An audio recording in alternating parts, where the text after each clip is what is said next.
가이사랴에 고넬료라 하는 사람이 있으니 이달리아 부대라 하는 군대의 백부장이라. 그가 경건하여 온 집안과 더불어 하나님을 경외하며 백성을 많이 구제하고 하나님께 항상 기도하더니 하루는 제9시쯤 되어 환상 중에 밝히봄에 하나님의 사자가 들어와 이르되 고넬료야. 고넬료가 주목하여 보고 두려워 이르되 주여, 무슨 일이니까?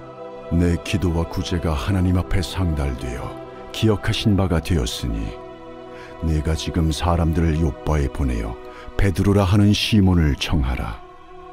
그는 무두장이 시몬의 집에 유숙하니 그 집은 해변에 있다.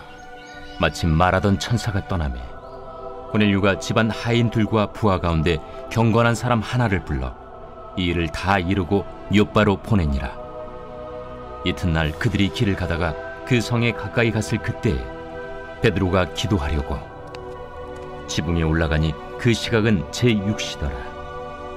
그가 시장하여 먹고자 하매 사람들이 준비할 때에 황홀한 중에 하늘이 열리며 한 그릇이 내려오는 것을 보니 큰 보자기 같고 내 귀를 메어 땅에 들이웠더라. 그 안에는 땅에 있는 각종 네 발 가진 짐승과 기는 것과 공중에 나는 것들이 있더라. 또 소리가 있으되 베드로야, 일어나 잡아먹어라. 주여, 그럴 수 없나이다. 속되고 깨끗하지 아니한 것을 내가 결코 먹지 아니하였나이다. 또 두 번째 소리가 있으되 하나님께서 깨끗하게 하신 것을 네가 속되다 하지 말라. 이런 일이 3번 있은 후 그 그릇이 곧 하늘로 올려져 가니라. 오늘 이제 가이사랴라고 하는 지역에 고넬료라고 하는 이탈리아의 군대 백부장이 주둔하게 되었습니다. 먼저 역사적인 정황을 좀 이해하자면 예루살렘은 분명히 유대 땅의 수도이기는 했지만 그것은 종교적 도시로 치외법권적인 그런 특권을 누렸습니다. 그래서 로마의 군인들이 주둔한 곳은 가이사랴나 가이사랴 빌립보 이런 지역에 군대가 주둔하고 예루살렘에 무슨 문제가 있으면 그때만 잠깐 출동하는 그런 상황이었습니다. 오늘날 뭐 군대 이야기를 좀 하자면 그렇습니다. 오늘날 현대 군대의 모든 조직의 출발점을 로마 군대라고 이야기를 합니다. 그래서 로마에서 백부장 또는 천부장 이렇게 되어져 있고 또 군단 이렇게 되어져 있는데 백부장으로 이야기하자면 오늘의 군대의 중대 정도에 해당되어질 텐데요. 바로 그런 군대의 조직에서 백부장의 역할은 무척 군대에서 중요했었고 또 그 100명의 부하를 거느리고 있으면서 그가 실질적인 전투에 참여하는 그런 사람이었던 것이죠. 그리고 특별히 우리가 한 가지 종교적인 의미에서 기억할 것은 이 백부장이라고 하는 사람이 가이사랴와에 있었다라는 것은 결국 이 유대 땅과 예루살렘이라고 하는 곳에 압제자로 와 있는 것이거든요. 주둔군으로 와 있는 겁니다. 그러니까 유대 백성들 가운데에 이 이방인 군인에 대한 굉장히 불쾌한 감정이 크게 작용하고 있었던 것을 우리가 조금 더 이해하면 오늘 본문을 이해하는데 더 큰 메시지가 다가오겠습니다. 이 가이사랴라고 하는 지역에 가이사랴라고 하는 지역에 고넬료라고 하는 백부장이 주둔하게 되었는데 그는 유대교로 개종했던 사람입니다. 그래서 그는 경건했고 또 그가 하나님을 경외하고 백성들을 많이 구제하는 그런 좋은 사람이었던 것입니다. 그런데 그가 제9시쯤 되어서 9시로 이야기하며 6을 더해야 되니까요. 오늘날 오후 3시쯤 됩니다. 그때 오후 3시쯤에 그가 환상 중에 하나님의 메시지를 듣게 됩니다. 오후 3시쯤이면 어떻게 그때 환상을 경험할 수 있는가? 낮 시간인데 이렇게 생각할 수 있는데요. 중동지방이나 더운 지방에서는 오후 시간에 잠깐 낮잠 시간이 있습니다. 그래서 아마도 추측하기에는 이 공무와 모든 것들을 쉬는 잠깐의 쉬는 시간에 환상에 보게 되는 그런 시간이었던 것으로 이해될 수 있겠습니다. 그때 하나님의 사자가 그에게 와서 고넬료야 부르시면서 너가 요빠로 가서 베드로를 모셔오라 라는 이야기를 듣습니다. 그리고 나서 그가 부하 가운데서 자기와 함께 경건한 사람, 하나님을 경외하는 사람 불러서 이 베드로에게 사람을 보내는 그런 이야기가 나옵니다. 그러면서 그와 동시에 욥바라고 하는 지역에 있었던 베드로에게도 동일하게 하나님의 메시지가 전달되어집니다. 그런데 그가 환상 가운데 기도하는 가운데 하나님의 환상이 무엇이었느냐면 하늘이 열리고 한 그릇이 내려오는데 그 네 귀에 보자기가 이렇게 줄이 달려서 내려오는 겁니다.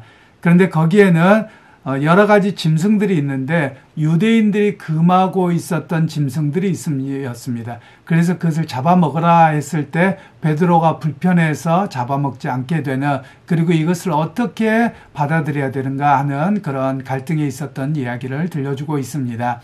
오늘 여기서는 음식 규례에 대한 이야기를 하고 있는 것은 아닙니다. 유대인들에게 있어서 신앙의 가장 중심이 되었던 것은 음식 규례입니다. 코쉐르라고 하는 음식 규례인데요. 이것은 제사장에게 또는 종교적으로 어떤 역할을 하는 사람에 의해서 합하다고, 먹어도 괜찮다고 결정되어진 음식만 먹는 것이 당시의 문화였습니다.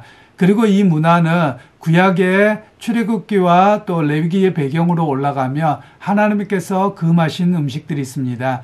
예를 들면 네 발을 가졌고 이렇게 발굽은 갈라졌는데 되새김질을 하지 않는 것은 먹지 말라는 겁니다. 우리로 이야기하면 돼지고기가 해당되어지겠죠. 그런데 어떤 것은 되새김질을 하고 발은 네 발로 다니는데도 불구하고 그가 발굽이 갈라지지 않았다. 되새김질을 함에도 불구하고요. 그러면 먹지 말라는 겁니다. 그러면 왜 이렇게 하느냐라고 내용의 그 의미는 나와 있지 않지만 하나님께서 부정하다고 하신 겁니다.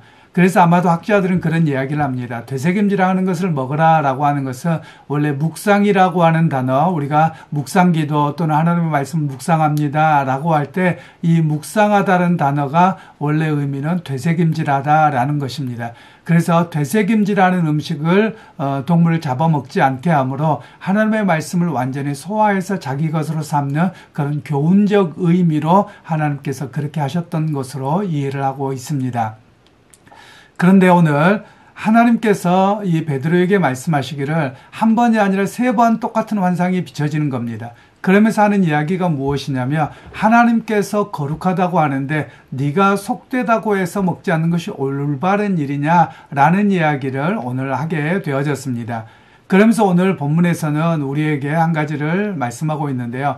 그것은 하나님의 복음의 역사가 어떻게 확장되어져 가는가에 대한 이야기를 합니다.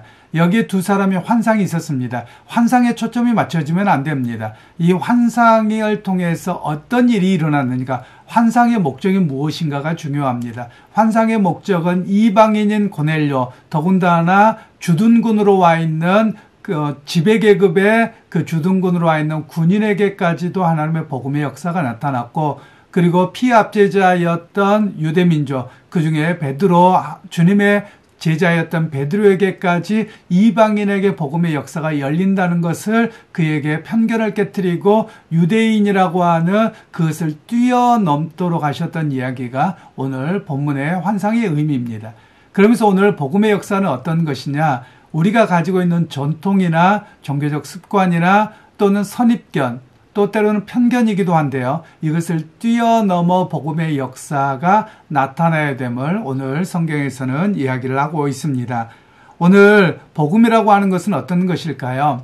아마도 우리가 잘 아시는 것처럼 바울이 이방인의 사도로 알려져 있습니다. 바울에게 이 메시지가 전달되었다면 많은 예루살렘의 12사도들과 초대 처음 신앙을 가졌던 사람들은 상당히 불편하고 받아들이지 않았을 가능성이 있습니다.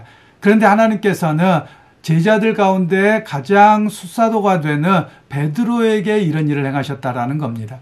그러면 하나님께서는 누구에게 먼저 변화를 촉구하셨냐면 바로 12제자들을 통해서 열게 하셨고, 복음의 역사는 예수님께서 말씀하신 것처럼 예루살렘과 온 유대와 사마리아와 땅끝까지 이르러 복음이 전거되게 하시는 역사를 이야기합니다.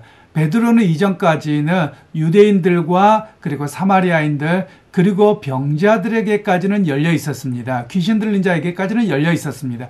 그런데 이방인에게로 막상 간다, 굉장히 불편했던 것이죠. 그런데 주님께서 환상 가운데 그에게 말씀하심을 통해서 하나님의 복음은 우리가 가지고 있는 민족적인 감정이나 개인적인 감정, 또 때로는 정치적인 상황, 이 모든 것들을 뛰어넘게 하셨다라는 것을 오늘 성경은 말씀합니다. 그래서 복음의 역사는 결국 예루살렘과 유대와 사마리아 땅끝에 이르는 이방인에게까지 복음의 역사가 일어납니다.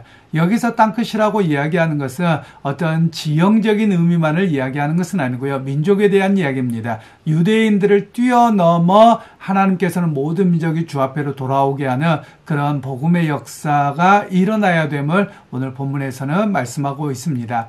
오늘 여기에서 볼 때 설교 제목이 오늘 단순한 순종, 단호한 거절인데요. 단순한 순종은 고넬료는 하나님의 메시지를 바로 알아듣고 순종을 했습니다.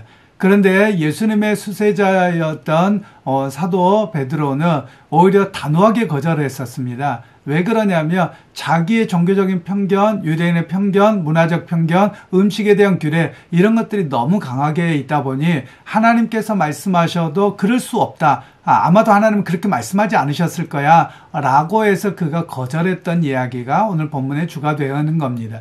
우리가 한 가지 기억할 필요가 있습니다. 하나님께서는 우리가 갖고 있는 편견을 뛰어넘기를 원하십니다. 그리고 우리가 변화되기를 원하세요. 우리가 가지고 있는 편견과 선입견으로 인해서 복음의 역사가 지장받지 않도록 하기를 원하시는 분이 우리 하나님인 것을 말씀을 하고 있습니다. 결국 사도들을 통해서는 어떤 역사가 있습니까? 편견과 그리고 선입견을 뛰어넘어 오히려 그 경계를 허물고 넘어갔음을 오늘 우리에게 말씀하고 계시는 겁니다.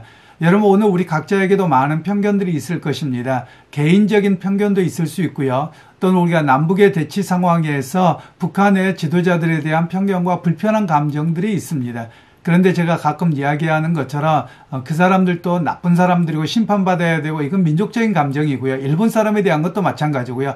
그들도 예수 믿고 구원받아야 될 사람입니다. 예수 믿고 복받아야 될 사람이라는 것이죠. 바로 그것이 우리에게 편견과 선입견을 뛰어넘는 복음의 역사가 일어나야 됨을 우리에게 말씀하고 있습니다.